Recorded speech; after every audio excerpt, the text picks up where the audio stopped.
विज्ञान हमेशा से बच्चों के लिए एक रोचक और खोजपूर्ण विषय रहा है। बस आवश्यकता है कि इस रोचकता को हम अपनी कक्षाओं तक उसी रूप में पहुंचाएं, ताकि बच्चे अनुभवों और प्रयोगों के माध्यम से अपनी सीख को और सुदृढ़ कर सकें। इसी उद्देश्य के साथ नवागढ़ विकासखंड के स्कूलों में उपलब्ध 117 सामग्रियों वाली विज्ञान किट के प्रभावी उपयोग और कक्षा में इसके प्रयोग को समझने हेतु 22 नवंबर को एक दिवसीय कार्यशाला का आयोजन किया गया। इस कार्यशाला में विकासखंड के विभिन्न स्कूलों से 60 शिक्षक शामिल हुए।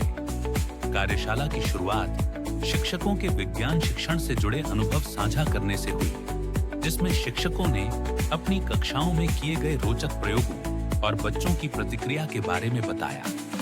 इसके बाद विज्ञान किट पर आधारित रोचक क्विज प्रतियोगिता आयोजित की गई, जिसे शिक्षकों ने बड़ी उत्साह के साथ खेला।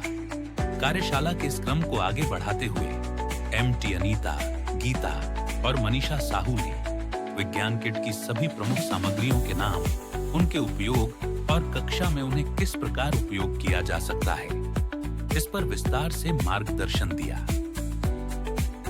दर्शाने के लिए कर सकते हैं। इसके अलावा विभिन्न धातुओं के घनत्व की संकल्पना से परिचित कराने के लिए कर सकते हैं। अगर कोई शिक्षक साथी इसका उपयोग किए होंगे तो आप लोग बता सकते हैं। ठीक है, आगे बढ़ती हूँ मैं। ये हर मटेरियल पे सारे पे नहीं भी करें तो टुकड़ों टुकड़ों में थोड़ा थोड़ा, है ना। आज शिक्षकों को समूह बनाकर विभिन्न सामग्रियों के साथ प्रत्यक्ष प्रयोग करने का अवसर दिया गया। इसका मतलब ये है कि इस सामने की पोर्शन है वो चाला है, ये इसमें से करंट होकर के फ्लो हो रही है, लेकिन इसकी जो मुट्ठी है प्रतिबिंब का पन्ना देख रहे हैं। अभी जो दूरी रखी गई है इसे 2f पर रखा गया है ना। और 2f पर जब भी किसी वस्तु को रखा जाता है तो उत्तल लेंस से उसका प्रतिबिंब वस्तु के बराबर उल्टा और वास्तविक बनता है, जिसे पर्दे पर प्राप्त किया जा सकता है।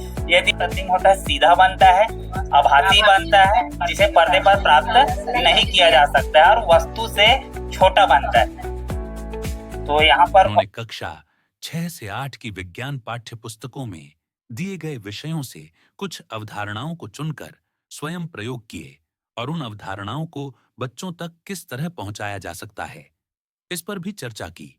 कार्यशाला के अंत में यह महत्वपूर्ण निर्णय लिया गया कि आगामी 12 सप्ताहों में 12 अवधारणाओं पर विकासखंड के विभिन्न स्कूलों में व्यवस्थित रूप से कार्य किया जाएगा।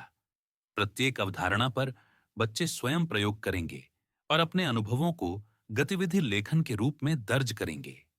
कार्यशाला में अपने अनुभव साझा करते हुए शिक्षक तुलेंद्र ने बताया कि स्कूलों में जाकर उन सामग्री के बारे में बच्चों को बता करके उनको प्रयोग करा सकते हैं और उनको भी उनसे अवगत करा सकते हैं। हमने यहाँ टीएलसी पे हमारे पास जो विज्ञान किट आए हुए 117 सामानों का यहाँ पे हमने प्रेजेंटेशन किया। एक एमटी के रूप में मेरे लिए बहुत ही अच्छा अनुभव रहा।